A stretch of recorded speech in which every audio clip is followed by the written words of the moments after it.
आप सभी को जय मसीह की। तो आइए हम आज अध्ययन करेंगे उत्पत्ति की किताब और उसके 11वें अध्याय का, जहाँ पर एक देश के बारे में बात की गई है, एक क्षेत्र के बारे में बात की गई है। उस समय सभी जगह एक ही बोली और एक ही भाषा हुआ करती थी। और उस समय जितने नगर थे उनमें से एक नगर था बेबीलोन। और जो बेबीलोन था उसकी स्थापना निम्रोद ने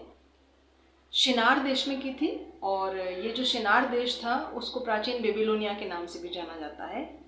अब यहाँ के जो लोग थे उन्हें अपने समाज पर बड़ा घमंड था। अब जो यहाँ के लोग थे, इस क्षेत्र के लोग थे, वो अपनी इस सभ्यता पर, अपनी संस्कृति पर बड़ा घमंड करते थे। तो इस घमंड के कारण, जो घमंड की आत्मा थी, उसके कारण उन्होंने परमेश्वर से विद्रोह करने को प्रदर्शित कर दिया। और वो इस रीति से प्रदर्शित किया कि उन्होंने आपस में सहमति की, बातचीत की और इस निष्कर्ष पर पहुंचे कि हम एक ऐसी सभ्यता और संस्कृति का निर्माण करेंगे जो बहुत प्रसिद्ध होगी, और साथ ही हम एक ऐसी इमारत बनाएंगे जिसकी चोटी आकाश से बातें करे, और तब हम सभी लोगों में बलवान, सामर्थी और प्रसिद्ध दिखाई देंगे। परमेश्वर इनकी मनसा को जान गया था और उन्होंने अपनी मनसा के अनुसार इस स्ट्रक्चर को बनाना, इस किले को बनाना, अब ये किला भी हो सकता है या कोई मंदिर भी हो सकता है, जिसको बनाना शुरू किया। परमेश्वर उनकी मनसा को जानता था, इसलिए परमेश्वर स्वयं वहाँ उस जगह पर उतर कर आया ताकि ये देखे कि इनके मन में और क्या चल रहा है। परमेश्वर उनके विरोधी स्वभाव को जानता था, इसलिए परमेश्वर इस बात को समझ गया कि ये लोग विद्रोही स्वभाव के कारण मुझसे और दूर होते चले जा रहे हैं, और इनकी मनसा ये है कि मेरी सत्ता को किसी भी तरीके से हटा दें या अपने ऊपर से जो मेरा अधिकार है उसको पूरी तरीके से ख़त्म कर दें और ये स्वतंत्र हो जाए। लेकिन मनुष्य की इस इच्छा को, जो सेम इच्छा उस समय में थी जब परमेश्वर ने जल प्रलय के द्वारा इस पृथ्वी का और जीवित प्राणियों का नाश किया था, तो यही इच्छा जब मनुष्य के मन में दोबारा पैदा होने लगी और परमेश्वर ने जब वचन दे दिया था कि मैं कभी अब पृथ्वी को जल प्रलय के द्वारा नाश नहीं करूंगा, तब परमेश्वर ने एक उपाय किया और परमेश्वर ने वहां स्वयं उन लोगों की भाषा में गड़बड़ी को पैदा कर दी। अब इस क्षेत्र का नाम जो बेबीलोन पड़ा, वो इसलिए पड़ा क्योंकि बेबीलोन का मतलब ही ये होता है कि गड़बड़। अभी हमें जितनी भी भाषाएं समझ में आती हैं, सुनाई देती हैं, ये सारी जो भाषा की गड़बड़ी है वो परमेश्वर ने खुद उस जगह में डाली थी ताकि मनुष्य की जो बुरी युक्ति है, जो उसकी मनसा है, अपवित्र मनसा मैं कहूँगी, उससे दूर किया जा सके मनुष्य को। और परमेश्वर ने वहाँ से भाषा की गड़बड़ी उत्पन्न की, और उस गड़बड़ी के कारण परिणाम ये निकला कि वो जो एक साथ मिलकर उस गुम्मट को बना रहे थे, उस चोटी को बना रहे थे जो आकाश से बातें करेगी और उनकी सत्ता को डिक्लेयर करेगी,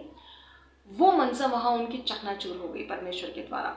और फिर उसके कारण कि भाषा एक दूसरे की गड़बड़ हो चुकी थी, लोगों को एक दूसरे की बोली समझ में नहीं आ रही थी, और इसके कारण वो जो काम वो कर रहे थे वो रुक गया, और वहाँ के जितने भी लोग थे वो पृथ्वी पर अलग अलग जगह फैले। नूह और अब्राहम के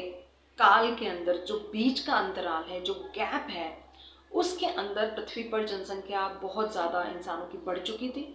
और इस बढ़ी हुई जनसंख्या के कारण क्या हुआ था, अलग अलग समूह, अलग अलग समुदाय, आदिवासी जातियां, ये सारी स्थापित हो चुकी थी और पृथ्वी के अलग अलग जगहों पर फैल गई थी। या हम कहें तो पृथ्वी की जनसंख्या जो थी वो बहुत ज़्यादा विशाल हो गई थी, और जितने भी लोग थे उन्होंने अपने अपने एरिया को अपने अपने अधिकार में कर लिया था। तो नूह और